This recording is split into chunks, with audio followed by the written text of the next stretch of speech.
In this video, I'm going to show you a few simple things your iPad can do that makes everyday use easier, like listening to articles instead of reading them, cleaning up mail clutter, and checking for apps that might still be charging you. This video is sponsored by Tomtoc.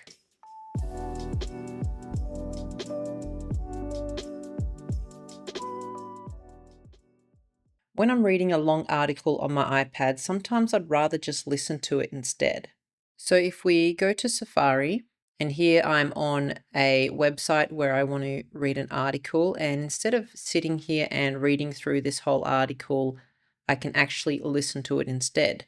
So to do this, I'm going to click on this icon at the top of the screen next to the website URL. And then down here we have listen to page. So we'll click on that. New MacBook Pro release date. Here's when M5 Pro and M5 Max might debut. Michael Burkett. And if you come back up to the menu here, you can pause if you need to. Sometimes I like to listen to it a bit faster because sometimes I feel like it's a little bit slow. So if you hit where it says 1 times, you can bring up the speed so it reads a bit faster. So I'm going to go here and then play. According to Gurman, a new MacBook Pro is planned to launch roughly alongside macOS 26.3. So this can be really handy when you're multitasking. Sometimes I will work on other stuff while I'm listening to the article and like minimize the page and go do something else. Now, not every website will be able to do this. It's just websites with a lot of text. So websites like Wikipedia can do this as well because there's a lot of text on a single page. So you just need to go to the website, click up here and check if it has listen to this page. And if you're on like a product page, like let's say the Apple website, you can see there's not much writing on here. So if you come up to the same option, it doesn't have listen to this page. So you can't do it on every website, but you'll find all your news websites, websites where you're doing research and there's a lot of text, you can do it on them. If your inbox is constantly full of junk you never actually look at, this is something worth knowing. You can unsubscribe from a lot of these emails directly in the Mail app. So let's open up the Mail app. And here we have an email from Yeti. And you can see up the top here, it has unsubscribe. So at some point I must have purchased something from Yeti on their website, and then you put your email address in as part of the checkout process. And a lot of the time you automatically get subscribed to their mailing list. A lot of the time you don't want to be receiving all of the emails from them constantly. And some companies send out so many emails, it can get a little bit annoying. So what you want to do to remove yourself from their mailing list is just come up here and click unsubscribe. You'll get this little pop-up and then you just want to go unsubscribe. And then now that'll send them a notification to unsubscribe you from a mailing list. So now when you get those emails that you never actually look at and you're always deleting, just hit that unsubscribe button and then it will actually remove it. So you are unsubscribed from their mailing list and you won't get any of their marketing emails. This next one is useful if you've ever run out of space on your iPad or wanted to move files off of it. You can plug an external SSD straight into your iPad and access it in the Files app. So here I have my SSD and it's got USB-C port on the end, and I'll just plug that into my iPad and then we'll open up the Files app.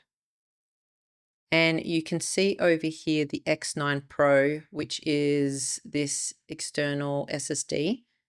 If I click on that, I can now access all of the files on this SSD, but I can also transfer stuff from my iPad over to this SSD. So if you have files on your iPad that you want to transfer, you can just go to On My iPad, search for the files that you want. Let's say we want to copy these files. We'll go select and we can click the files we want. And we can drop and drag onto the SSD. So if we click here, drop, hold it over there, and then we can drop it onto the SSD. Okay, and they're all transferred. Or you can press and hold on the file and go move, and then find your SSD and copy them over that way. So once you have moved the files to your SSD and you can see that they're here, I would go back to where they were and select them again. And if you're trying to save space, then you'll need to delete the files. So it actually removes it from your iPad and then you just have a copy on your SSD. If you want to learn more about how to do this in full detail, I'll link a full step-by-step video in the description below on how to do it.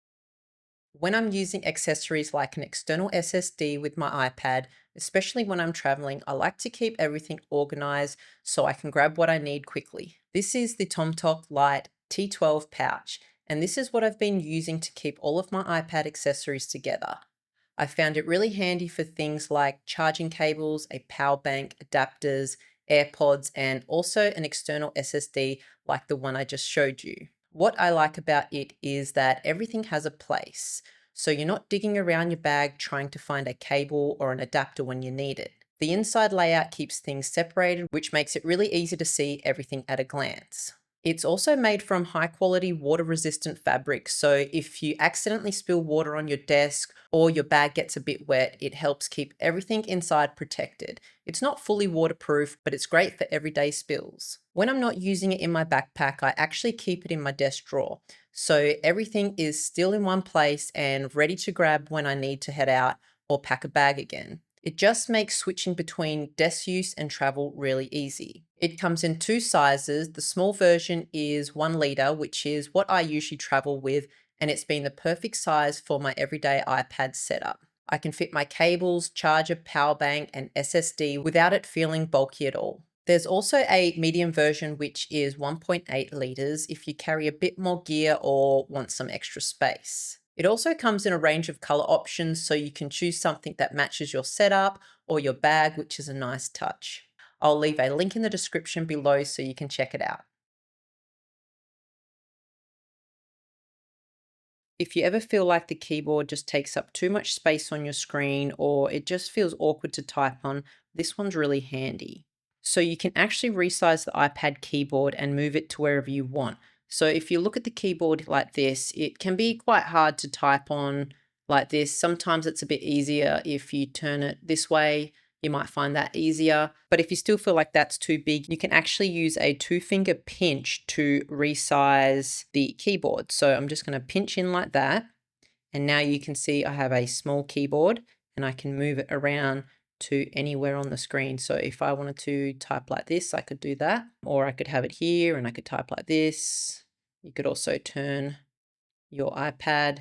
So you just press the 3 little dots down the bottom and you can move it wherever you like on the screen. And if you want to put the keyboard back to its full size, you can just pinch outwards. So we'll just pinch outwards and that makes it big, pinch inwards and that makes it small, and the 3 dots to move it around.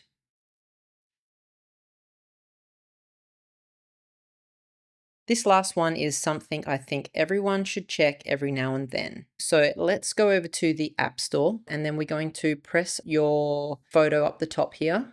And then if we go to subscriptions, you can actually see all of the active subscriptions directly from the App Store. So you can see here that I've got Apple TV, I had Bare Notes, but that's expiring soon. And I also have iCloud Plus. Things that I've cancelled is this teleprompter app. It's a really good idea to occasionally go through this list and just check that you're not paying for anything that you're not using anymore. And if you see something like, let's say I didn't want Apple TV anymore, I would click on that. And you can, I'm still on the free trial, so I'm not actually paying, but you would just go cancel subscription and then that will cancel it for the next billing period. So a really good idea to go through this and check that you aren't being charged for anything you are not using anymore. And that's it for this video. If you want to know more about how to use external storage with your iPad, I've linked a full step-by-step video where I go through it properly. So you can go watch that one next. I hope you found this video helpful, and if you did, don't forget to like the video and subscribe to my channel for more helpful iPad tips. And you can also check out the full iPad tips series playlist if you want to keep watching.